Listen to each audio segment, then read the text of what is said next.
নমস্কাৰ লাখ লাখ কৃষকৰ বাবে আহি গ'ল ভাল খবৰ কৃষকৰ একাউণ্টত শীঘ্ৰেই সোমাব ২০ নং কিস্তিৰ ধন চৰকাৰে ধন বিতৰণৰ বাবে সাজু কৰিছে নতুন তালিকা এই মাহতে কৰি লওক এইকেইটা প্ৰয়োজনীয় কাম অন্যথা বঞ্চিত হ'ব ধন লাভৰ পৰা যোগ্য হিতাধিকাৰীৰ পৰিৱৰ্তে অযোগ্য হিতাধিকাৰীক ঘূৰাই দিব লাগিব ধন জুন মাহৰ প্ৰথম সপ্তাহতে সোমাব পাৰে পিএম কিষাণৰ ২০ নং কিস্তিৰ ধন আজিয়ে পিএম কিষাণৰ ৱেবছাইটত কৃষকে কৰক ইকেৱাইচি সম্পন্ন নোহোৱা কৃষকৰ একাউণ্টত নোসোমাই এই ধন এই তালিকাত আপোনালোকৰ নাম অন্তৰ্ভুক্ত আছে নে নাই চাবলৈ মুকলি হ'ল কেইবাটা ৱেবছাইট মই এতিয়া জনাই আছোঁ ইয়াৰ বাবে প্ৰথমত যিকোনো এটা ব্ৰাউজাৰ অপেন কৰি গুগলৰ চাৰ্চত টাইপ কৰি দিব লাগিব পিএম কিষাণ এইখিনি লিখি সাৰ্চ কৰি দিয়াৰ পিছত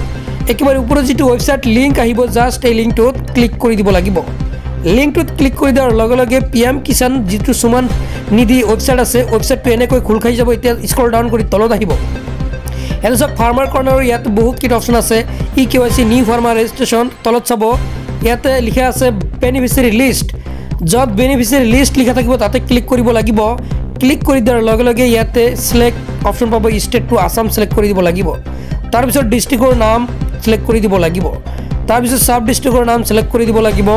সাব ডিষ্ট্ৰিক্ট সিলেক্ট কৰাৰ পিছত ভিলেজৰ নাম আহি যাব ভিলেজৰ নাম সিলেক্ট কৰি দিব লাগিব তাৰপিছত গেট ৰিপৰ্টত ক্লিক কৰি দিয়াৰ লগে লগে ইয়াতে কৃষকৰ নাম ওলাই আহিব ইয়াতে এনেকৈ কৃষকৰ নাম ওলাই আহিব এই পেজত যদি কৃষকৰ নাম নাথাকে তেনে ক্ষেত্ৰত তলত চাব 1 2 3 4 5 এনেকৈ আহিব আপোনালোকে নেক্সট পেজত এনেকৈ আপোনালোকে ক্লিক কৰি দিব চাই ল'ব আপোনাৰ নাম আছে নে নাই যদি আছে তেন্তে লাভ কৰিব পিএম কিষাণৰ ২০ নং কিস্তিৰ ধন হয় এনেকৈ আপোনালোকে অতি শীঘ্ৰে চেক কৰক আৰু ইকেৱাইচি যদি কৰা নাই ইকেৱাইচি কৰি ৰাখি দিয়ক আজিলৈ ইমানে ধন্যবাদ।